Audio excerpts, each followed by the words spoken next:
What's going on, family? It's your girl Guruji Chastity, and we are here. Today I want to talk about, in the midst of a storm, surviving Hurricane Ian Part 1. Look, I don't know how many parts we gonna have, but we gonna be here. So I was like, let me go ahead and tell it to you. So look, it has been a wild 3 weeks. I have not posted a video in 3 weeks, and who knew it would be this long before I came back? You know what I'm saying? And so let's just go ahead and hop into it. No ifs, ands, or buts about it. Let's just run it, cuz. So look, the reason why I wanted to create this video, because this was my first time ever going through a hurricane without a car, what I put, in a new state with no biological family, okay? And so this experience really triggered my mother wound, and I learned so much about myself throughout this process. And I was like, man, this would be a good video. And in fact, I was talking to my big cousin Tamika, and I was getting advice. I was like, look, cuz, you the only cousin I know in a family who was like woo-woo like me and follow her passions, but was still practical with it, still went after her bag in the regular external world. You know what I'm saying? And so when I was talking to her, she was like, in the midst of a storm, that's something to write about. And we said, you right. And so that's how we got the name for the video, and I just shared the why. So let me go ahead and just break down what we're gonna be talking about today. So as you guys know, I am a spiritual success coach, and I help women heal their mother wound in 3 specific areas. That is abandonment, body image issues, and people-pleasing behavior. This is not because in those 3 specific areas I've done a whole bunch of research or something and just have studied up on them. It's all because that is what I directly experienced in my life. And so I am teaching from a place of experience. I am teaching from my own abandonment wound, right? Or my own body image issues, or my own people-pleasing behavior. And I am teaching from the healed aspect of it. The one difference that I just like to make, I'm no different from you. The only thing is that, you know, I fall on my face, I get in the mud, and I just get up a lot quicker, and I'm able to tell you what I learned throughout that whole little process, right? And so those 3 areas of my life were very much so triggered as I went through this hurricane experience. So first things first, when we are looking to heal our abandonment wound, essentially what we are doing is building self-trust and learning how to listen to our inner voice. The first way that this got triggered for me was second guessing the best plan. I really did not know what to do. I could not feel into my body. I was so in my head, and it was like, well, this plan will work, and then this plan, and then this plan, and then this plan. Every plan is like tit for tat, and it's bounced off each other. I never really seemingly felt like I had a moment to just breathe, settle down, and figure out what would be the best solution for me. And so like me and my partner ended up having, excuse me for stuttering. Me and my partner ended up having, you know, our emotional moment, because it's like, yo, if we got to separate, you know, what is that going to look like? You know, and then me trying to figure out, man, if something happens to me, I'm so far from my actual family. I don't have a car. So like, who can, you know, I call now just in case I have to evacuate? What does evacuation look like? It was a very wild experience, to the point when I woke up, what woke me up was on the actual day, you know, when it went down, what woke me up was the evacuation, like the first set of evacuation alarms. And that was quite jarring and quite scary. I know for me, every single time the world alerts will come into your phone, you know, them alerts that just bypass all the systems, normally like Amber alerts. Well, we were getting these hurricane alerts, and every time they went off, I swear for me, my heart would drop in my ass, y'all.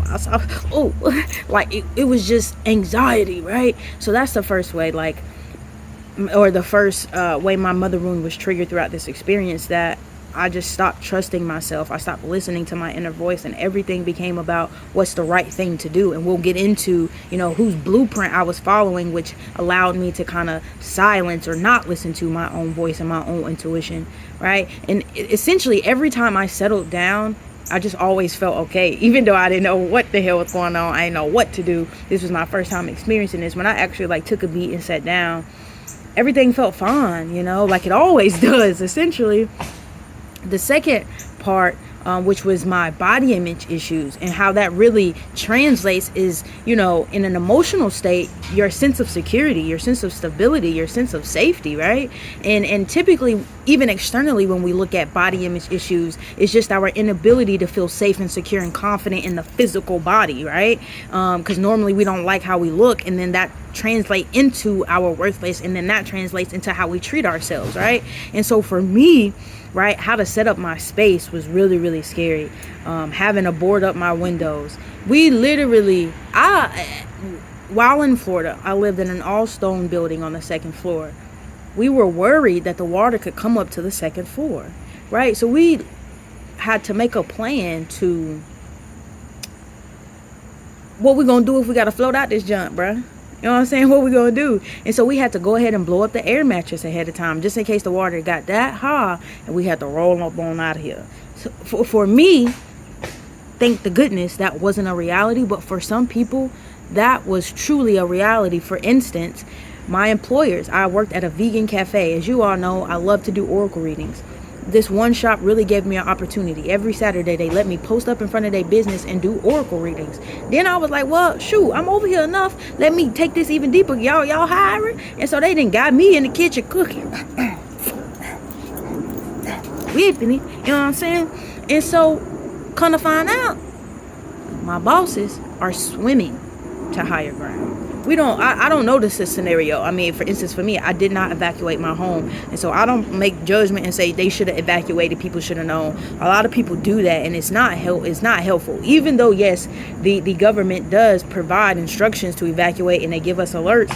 For whatever reason, sometimes people do not have the means to leave, right? Or it's just not possible.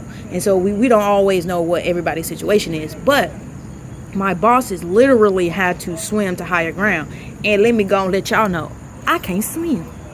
I had a life vest because I have a gold bag, but still, I can't swim. And so I couldn't imagine being with my homie or my partner, and I'm like, come on, babe. Come on, sis, let's go. Like, what? That's scary. Okay? That's scary. And so for me to even be formulating the thoughts, the words, the sentences, the plans to like, yo, if it came to that, that's what I had to be prepared to do. Talk about feeling anxious and scary. Talk about not really being able to get comfortable, right? It was hard. It was really hard to get comfortable because when stuff started going down for me, I didn't feel comfortable just chilling out in my apartment. I wanted to be in the bathroom. And then, mind you, I never thought about this. I take a bath in the shower. I ain't really laying in that junk, but I didn't think that thing was that uncomfortable. Even though I had towels down, I had pillows, it was uncomfortable. And so half of the evening was spent in the tub, right? Because we were the actual hurricane portion itself was 4 consistent hours, right? I'm gonna get to some of the traumatic parts that happened, at least that happened for me throughout those 4 hours, right? But in terms of triggering my body image issues, it was that, like, not really being able to get settled into my body, not being able to take a beat and feel into my body to see what I need, because I was so mentally trying to be 10 steps ahead and prepare, right? And it was just like, I had forgotten that the one place of peace that I'll always have is inside my body, and I didn't always have to worry myself to death about, do I have the perfect plan? Do I have everything covered? You know what I'm saying? And so, when I look at people-pleasing behavior, that junk was really, really triggered because I was in a group message with my mom, my dad, my grandmother. Mind you, I've really been no contact before this, right? Or we really just don't speak often. It's here and there, you know? And so now we're all talking in a group message, and it's like, they telling me what's going on. I'm looking at what's going on. I got my neighbors talking to me. I got my homie and her family talking to. It's like all of this. And then you have your own inner fears, right, that are triggered. I know for me, right, I'm just keep it 100. I grew up fantasizing about world disasters, the images of like tsunamis where water just come rushing and you with your family. And I just always took the truth to be that if I will always have my mama, so I'm gonna be good no matter what. And then here I am in something quite like that, and I literally don't have my mama. She's thousands of miles away. She's literally in a text message, and we are all concerned, right, trying to figure out the best plan. But it's like their idea of safety and their idea of doing what's right is what's happening, and not for me doing what feels good. And there literally came a point where it's about to happen. Like my homie that lived there, we were talking, she was like, today is the day, right? And it's like, woo, oh, okay, today is the day, right? So then I get a text message from my mom later on that's like, please evacuate, in the group message, please evacuate, be safe. And I have to call her and say, all right, mama, truth of the matter is there is no more evacuation. I am not leaving. We are going to hunker down, and we are prepared for this. I didn't want to say this in the group message because I don't want to worry everybody, but I just need to let you know that this is what's going on. Like that, there came a point where I had to honor what was happening for me and not follow what my mama and them wanted me to do, because they're miles away. They weren't here in the middle of it, right? And I get verbiage like, if you had a car, none of this would be happening. You wouldn't be a burden on other people. You could just do what you needed to do. All of those things about doing the right thing, and in terms of like how I live my life, or going about the things that make sense to me, right? And what I'm learning to articulate is that I'm not blaming anyone. And I want that to be clear for everybody who has a mother wound, because we have all probably experienced this, because we are so emphatically expressing an experience that we have. The other person receiving it could say like, dang, you always blaming me for something. But what I'm realizing to articulate is that it's not blaming. It's just I'm describing the impact. Right? I'm describing the impact of an experience, right? I'm describing the impact that you had on me during an experience. That's all. You know what I'm saying? But I'm not saying we got to make it mean something about you. You got to make it mean something about me or about us as a whole. But we're just describing an experience, right? And so for me, not falling into the trap of my people pleasing in that moment required me to have a certain level of faith at that, like in that moment, right? I had to have a certain level of faith to say, you know what? I'm going to stay here. I'm going to be okay. I'm going to be prepared for whatever comes. I've prepared myself to the best of my abilities, and that is enough, and I will be okay. Right? But you got other people telling you, you should do this, you should do that. Oh my God, this is what they saying on the news. And oh my God, like it was crazy, right? It was crazy. So those are the 3 ways my mother wound was triggered throughout surviving Hurricane Ian. Now I want to talk about some traumatic moments that happened for me. Like, crazy. First one being, and I would say this, I want to put these in order, but they all just was big scary. It was so just so deeply nerve-wracking for me to be sitting in the bathtub and watching a 500-mile wide hurricane heading right to where I'm sitting. Like, you looking at the Google Maps, you looking at the weather radar, and you see your blue dot, and you see this fat ass storm just coming. Traumatizing, bruh. I'm not joking. Like, oh my gosh, that was the most nerve-wracking thing. And so I'm quite grateful that we were getting beat up from the storm before we even got there, because it was 500 miles wide, right? And so at the point in which my power blew out, I lost like Wi-Fi internet connection service, so I couldn't refresh no more. And so for me, it was out of my hands, out of sight, out of mind. I was just getting to relay information, and that was good enough, because I couldn't sit there and watch it no more. But like checking up on that radar every hour, just hoping it'll scoot over just a little bit and stay in the ocean, right? It was crazy, right? The second most traumatic thing that happened during Hurricane Ian was hearing the shingles fly off the roof of my apartment. And I'm not talking about just boop, boop, boop. It's like boom, boom, boom, boom, boom, boom. Like you hear them flying. And then, before the actual storm happened, we had moments where we could go outside, we can look out the windows, and you're watching it. You're watching them fly off the roof. And we're not talking like a couple every second. I mean, literally every second, just like the rain. That's how the shutters are flying off of the roof. And it is scary. And I'm just thinking, geez, we know that the building not gonna move, because the building was completely made of stone, like most of the buildings in Florida. But it's like, what if this roof blow off? I was like, if the roof blow off, I'm gonna go I'm gonna get sucked out the mud, and I'm gonna be devastated. Okay? And I just did not want that to happen to me, bro. And so hearing them shingles just go flopping around was crazy. It was crazy. Or to the point where when I was in the bathroom, we don't have like an attic area, but you have the access door.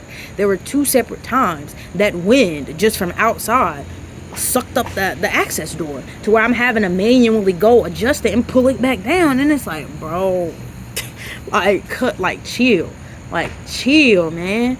So the actual storm itself, we were in the eye wall of the hurricane. Being in that section before the storm actually completely passed was like 4 consecutive hours. But before that, we had heavy winds, rain on and off for at least half a day. You know what I'm saying? It was crazy. And so the last thing that really shooketh me is we was at one of them little intervals where we all outside just talking and chit-chatting. I'm looking at my neighbor, we keep in, and I hear the loudest gunshot of my life. I mean, like, loud. I thought God was shooting at me. I said, oh, whoa. What happened, right? The transformer blew. Before I could be told what happened, I was already in the house. I heard boom, inside, right? And then I cracked my door like, bruh, what happened? My neighbors and them still outside looking. I'm not doing that. I'm not a looky-loo. I heard the noise. That was enough for me, and I went in the house. Right, once that happened, I wasn't too fond of going peeping and going outside. Right, there was another time I tried to open the door, right, just to get a quick little look, and got sucked up by that mud. You see what I'm saying? So it was just like, no, not for me. And I will say this is very different. I'm from Nashville, Tennessee, and I moved to Fort Myers, Florida a year and a half ago.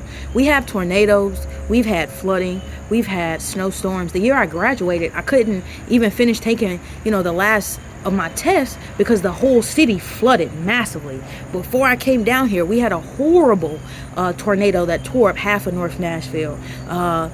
The February before I came, there was a snowstorm where I was stuck inside for 5 days. So I have experienced certain levels of extreme weather. But what I noticed is that back at home, when we say tornado watch, big dog, we mean that. Watch out.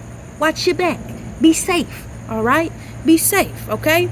Out here, or when I was in Florida, what they mean by hurricane watch, that mean watch yourself, it's coming. Get your stuff and watch out. Okay? I was like, y'all, I don't like this verbiage. This real weird. What y'all got going on? You know what I'm saying?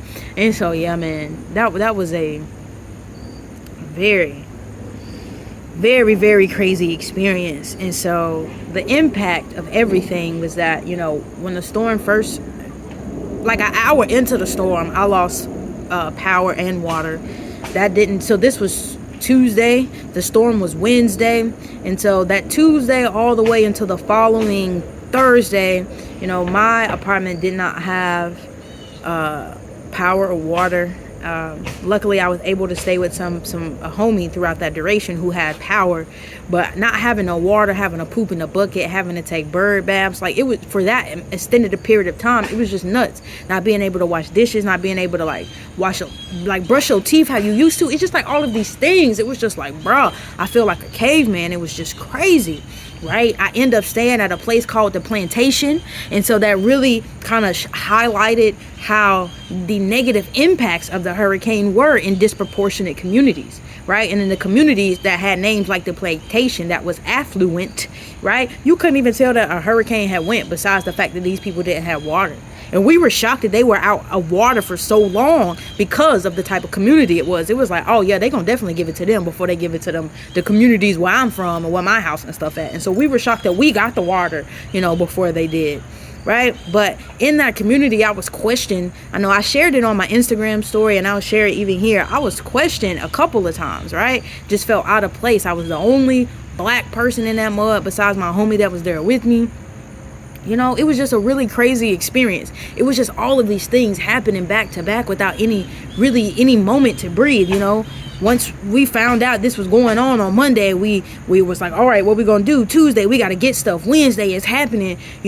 Thursday, we are cleaning, looking at what's going on, and we getting scooped up to go somewhere else. From Thursday to then, we are literally confined in a gated community in which we can't leave because we don't have access to get back in for an entire week, and then we leave, right? And now I'm in a whole nother state. So it's just like stuff has been happening, right? And so I have relocated to a suburb of Philadelphia for the time being. And so stay tuned for what's about to go down. You know what I'm saying? Stay tuned, big dog. Okay, I needed a safe and a safe place to kind of woosah, to recoup, to take a beat, to take a breath. And I'm staying here with some loving people, and it is a wonderful emotional availability experience for me, really teaching me about myself on it. You will. Whew. Okay. And so look, stay tuned with me, family. Stay connected, stay supportive, right? I have 2 ways that you can help me throughout this experience. The first one being, I have an angel link campaign in which I am trying to raise $5,000 to help me as I transition into this new phase of life, into this new way to be of service to you guys, but also to support myself, right? And then I have partnered with Becoming Home Hypnosis, in which I'm offering donation-based services until the end of October, okay? And so that does include oracle readings. That includes just if you need somebody to listen and just share how I share it, because look, I done been through it. I know I can listen to a thing or two. I can hold some space. Or if you want an actual spiritual success coach, and you can get all of this at a discounted donation-based price. So that means you literally just pay what you want to pay, and we are here, we ready. And so I appreciate you for staying tuned with me. If you have not already, subscribe to the page, subscribe to the channel. And if you enjoy the videos, comment, talk about it with me. Share your experience. I'm not too big on taking advice, but I'm always willing to hear someone else's story. And that is how I become the student, right? When you tell me your story, when you educate me on what you've been through, right? It ain't about giving nobody advice, because that ain't what we here for. You are your own unique expression of consciousness, and I love you. Until next time, peace out.